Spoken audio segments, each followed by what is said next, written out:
Hello everyone, back for another recent vinyl find video. I got a lot of electronic stuff this week, but I'll start with the other genres. And also today I turned 24 years old, so something interesting happened. I went to Google this morning and saw that they had a birthday cake on the homepage. My immediate thought was, how do they know what my birthday is? But apparently it's Google's birthday too, which is interesting. But the first thing I have to show here, one that Vinyliciousness showed in his Tenor Madness video, I believe, Booker Ervin's Freedom Book.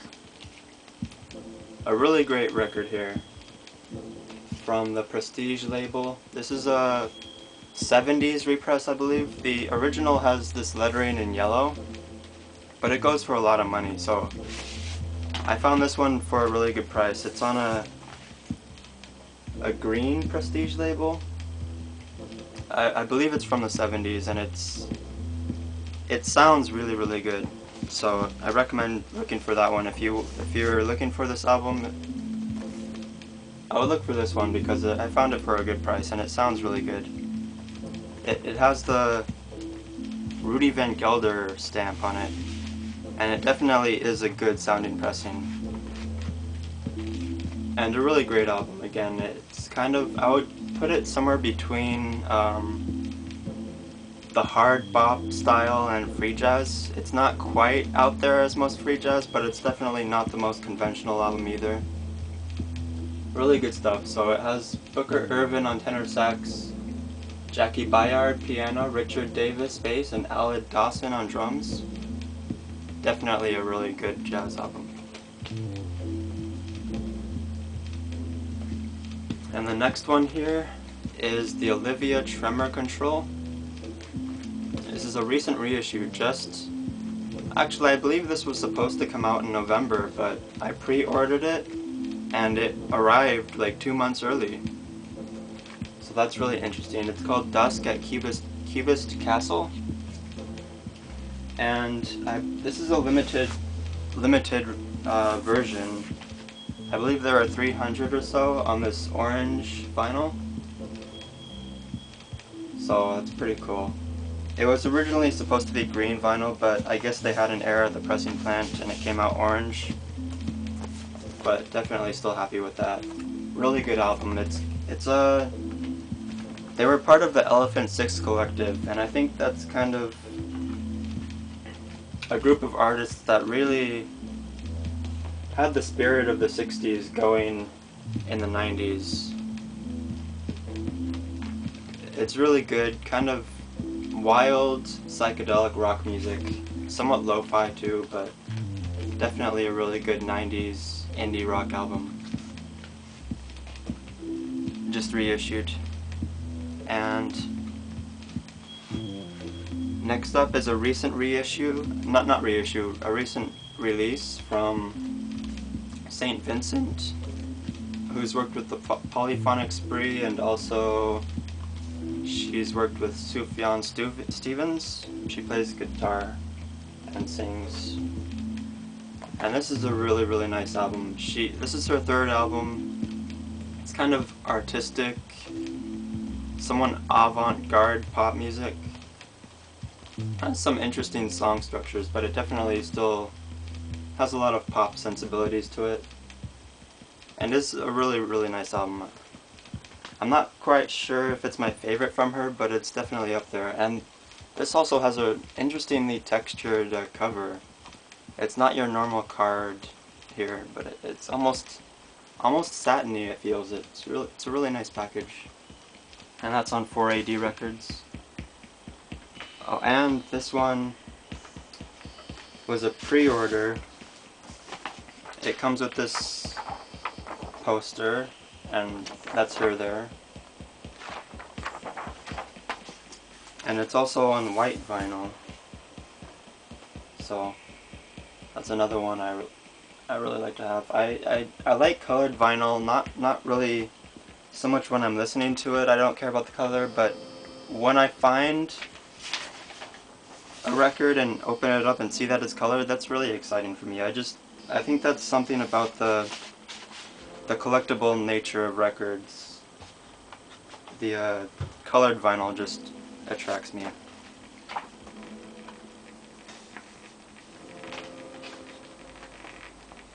And along with that one, I also picked up her last release. This is called Actor from 2009, I believe. This one is probably my favorite from her. And this one is just on black vinyl, but also on 480 records. A little more... I mean, all of her releases are pretty similar, but she really has some different song structures going on the new one. This one might be a bit more pop, but I actually think I prefer this one slightly. I can't quite explain why, but I think I do. And the next one, all of the rest of these are just electronic releases. So this is Arundel's In D. It's a play on Terry Riley's In C album. And it's kind of like minimal techno. It really is mostly techno, but it's also very minimal, and it has a lot of minimalistic elements going on in it. And it's also all made with just analog equipment. And it sounds really good, and it has some really nice grooves to it. One of my favorite albums of last year, actually. This did come out last year on Infine Records. It was just released on vinyl for the first time this year. So I believe it's available from the Bleep online store. That's where I got it. And it is a limited pressing. I'm not sure if they have any left or not, but it's definitely worth checking out. And then I also picked up some Echo Space releases. If you've seen my videos, you know I love Echo Space. And this is actually Sons of the Dragon, the artist is called. One of my friends who also likes Echo Space told me that this is just Echo Space under a different name. And that's definitely believable. It kind of has the hiss of Echo Space, but this one is more straightforward techno, really. And it's definitely good, but not something I would start with if you're interested in Echo Space. I would start with something more along these lines. This is Dimensional Space from Echo Space. It's their, let's see, it's their second release. It's Echo Space 02 is the release catalog number. So that's Dimensional on one side and then Space on the other. This is classic deep chord Echo Space right here. It has the kind of blend of ambient techno with dub also. Lots of bass, but not too much. Really, really good stuff here. One of the better releases from Echo Space, and that one is something that I would try to find. This is a really good Echo Space release. And this one is just a single-sided single from Modern Love, the label Modern Love. This side has nothing on it, but this side is like an 8-minute long techno Echo Space track. They released an album, The Coldest Season, on Modern Love Records. So I don't know why Modern Love put this single out with no information on it whatsoever. This is it, just white label, it says Modern Love there. Nothing even in the dead wax, it's just a plain unidentified single, but it sounds really good. This also is among some of the better Echo Space. So if you ever see just a plain Modern Love single like that, I would try it. This is really good. It is a bit more techno than lots of the Echo Space, but it also has these interesting kind of smaller blitz, almost glitchy beats going on throughout the tracks. That's really, really interesting. And this next one is a release from Echo Chord Color. It's Luke Hess. Lucas is the artist. This is Echo Chord color number 12. As you can see, it's I don't know if you can see the marble in it, but it is marbled. Really nice vinyl. The Echo Chord color always has some really nicely colored vinyl, and it's pretty collectible for that reason. It's called the Michigan Central Station EP, and it's actually mixed by Omar S., who is another techno artist that I really like. And this is just some deep, somewhat dubby techno, right along the lines of most of what you'd hear on Echo Chord, and it's really good. So, again, Lucas with the Michigan Central Station EP.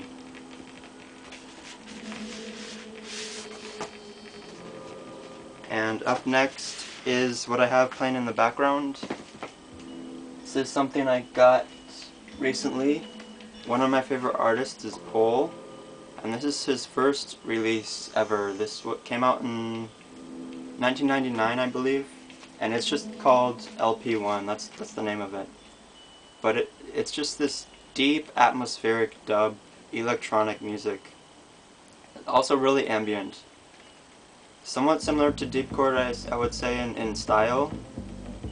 But you can hear it. It's not so much techno, it's just electronic dub music. And I should say that this is not something I really would like to put on at any time. It's really suited to certain moods or certain situations.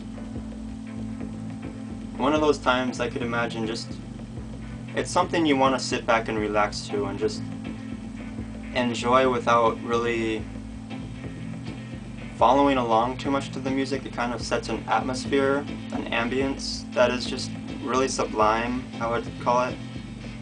Something that you would want to put on maybe on a Sunday morning while the sun is coming up, just to add to the whole atmosphere that you're in. It is kind of more ambient, more like background music, but not really fully background music. I don't want to call it background music, because it really is some excellent stuff. This is his second release. It's just called LP2,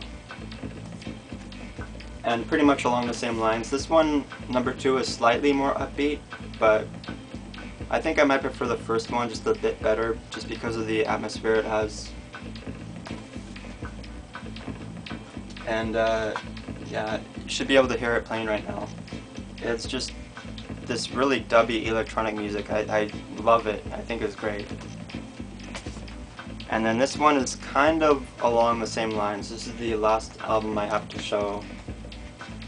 This is Ljud, I think it would be pronounced. It's Swedish. This is Andreas Tilliander with the album LJUD. I think it's pronounced something like Ljud.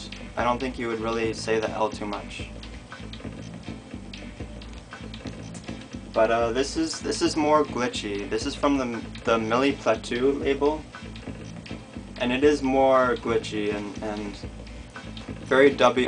Also, not quite as ambient. More techno. It does have some techno 4 to the floor beats that I really like, and this is also a really great release here. So something that maybe is just somewhat more suited to putting on at any time, because it does definitely have a groove to it that you could follow along to and enjoy. Overall, just a really great release, and I posted a song from this album recently on my profile. You can find it if you want to check that out. I also posted a song from Pole, but you can hear that right now. So yeah, that's it. I'm probably going to go to the record store again today, so maybe I'll show some more later this week or next week, but until then, bye.